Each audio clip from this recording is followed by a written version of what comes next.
آپ کا رونا، آپ کا اداس ہونا، آپ کی محبت کے جذبے اتنے غیر اہم نہیں کہ آپ ایک انسان کے پیچھے ضائع کریں۔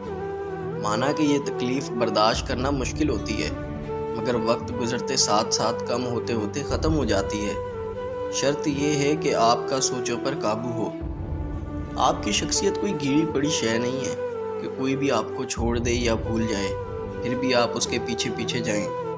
آپ اپنے جذبوں کو پہلے اہمیت دیں، تبھی دوسروں کو دیکھا کریں۔ لیکن اگر ایسے کمزور بنیں گے تو روتے رہیں گے، پیچھے رہ جائیں گے اور بے قدرے ہو جائیں گے۔ اس لیے اٹھیں، مسکرائیے، خود کو بدلیں اور کوشش کریں کہ لوگوں کو پچھتاوے کے مستقل مرض میں مبتلا کر سکیں۔ زندگی بہت انمول ہے، یہ ایک ہی دفعہ ملتی ہے، اور خاص طور پر آپ اور آپ کی عزت نفس۔